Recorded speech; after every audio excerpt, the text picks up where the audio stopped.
नमस्कार, हरियाणा तक में आपका स्वागत है। करनाल में अंत्योदय महासम्मेलन कार्यक्रम का आयोजन किया जा रहा है। केंद्रीय गृह मंत्री अमित शाह कार्यक्रम में मुख्य अतिथि के रूप में शिरकत करने वाले हैं और ज्यादा बातचीत करने के लिए हमारे साथ इस समय करनाल के घरोंडा से बीजेपी विधायक रविंद्र कल्याण जी बने हुए हैं और आइए सीधा उन्हीं से बातचीत कर लेते हैं। सर, क्या कुछ कहना चाहेंगे? गृह मंत्री अमित शाह करनाल में पहुंच रहे हैं, आप भी जायजा लेने पहुंचे हैं तैयारियों का, क्या कुछ बताना चाहेंगे? देखिए, मैं समझता हूँ कि कल का दिन एक ऐतिहासिक दिन है, इस नाते से क्योंकि भारतीय जनता पार्टी की जो प्रमुखता है, वो विकास के साथ-साथ जो सबसे गरीब व्यक्ति जो समाज की अंतिम पंक्ति में जो व्यक्ति खड़ा है, वो अपने पैरों पर खड़ा हो। और उस नाते से कल का सम्मेलन ये मुख्यमंत्री मनोहर लाल जी वास्तव में बधाई के पात्र हैं, जिन्होंने जिस प्रकार से योजनाओं को धरातल तक उतारने का काम किया है, हर गरीब व्यक्ति को, पात्र व्यक्ति को योजना का लाभ मिले, उस दिशा में बड़ी गंभीरता से भारतीय जनता पार्टी की सरकार ने काम किया है। और कल के इस अंत्योदय महासम्मेलन के अंदर देश के माननीय गृह मंत्री, जो हमारे बहुत ही लोकप्रिय नेता हैं, माननीय श्री अमित शाह जी, वो इस कार्यक्रम में आएंगे। निश्चित रूप से कल के इस कार्यक्रम में श्री अमित शाह जी के आने से एक अलग प्रकार का एक वातावरण, एक उत्साह का वातावरण चारों तरफ बना हुआ है। और मैं समझता हूँ कि ये जो समाज सेवा का जो सफ़र भारतीय जनता पार्टी का है, उस दिशा में ये एक महत्वपूर्ण पड़ाव के रूप में कल का ये कार्यक्रम देखा जा रहा है। 2024 चुनाव है, पहले लोकसभा विधानसभा, कहीं ना कहीं उसकी भी नींव रखी जाएगी कल के कार्यक्रम के जरिए। देखिए, अगर हम 2024 के चुनाव की बात करें तो मैं समझता हूँ कि भारतीय जनता पार्टी के लिए चुनाव कब है वो महत्वपूर्ण नहीं है। भारतीय जनता पार्टी के लिए महत्वपूर्ण है कि अगर सत्ता में है तो लगातार कार्यों को आगे बढ़ाना है। जो भारतीय जनता पार्टी का एक विचार है, जो एजेंडा है, चाहे उसमें विकास के कार्य हैं, चाहे हम राष्ट्रीय स्तर पर देखें तो हर वो कार्य जो देश की मजबूती के लिए ज़रूरी है, उसको हमारी सरकार ने मोदी जी के नेतृत्व में वो सभी कार्यों को किया है।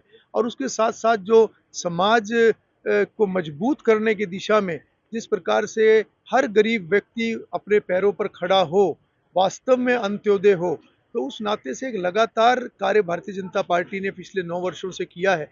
और मैं समझता हूँ कि कल का ये कार्यक्रम उस सभी वर्किंग उस दिशा में एक कार्यक्रम है, वास्तव में एक ऐतिहासिक कार्यक्रम है।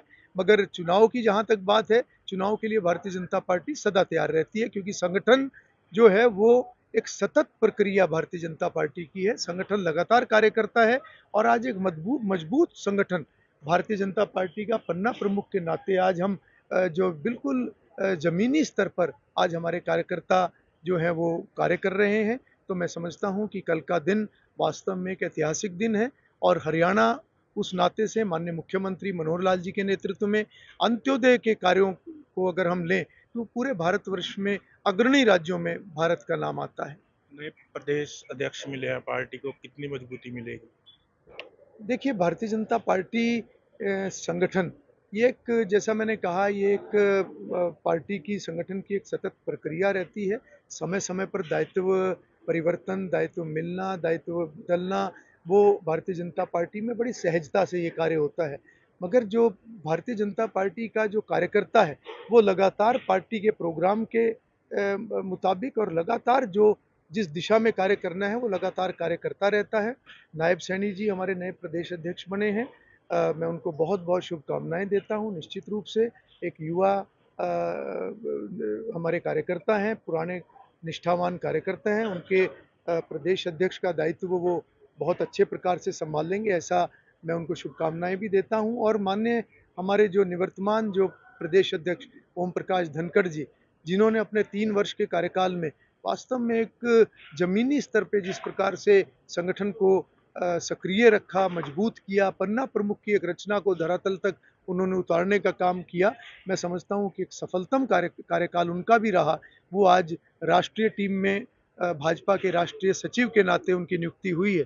हम उनको भी, सभी कार्यकर्ता, बहुत-बहुत शुभकामनाएँ देते हैं और उनके सफल कार्यकाल की उनको बधाई भी देते हैं। तो ये थे हमारे साथ करनाल के घरोंडा से बीजेपी विधायक रविंद्र कल्याण जी। तमाम विषयों पर उन्होंने हरियाणा तक से खास बात की। करनाल से हरियाणा तक के लिए कमल।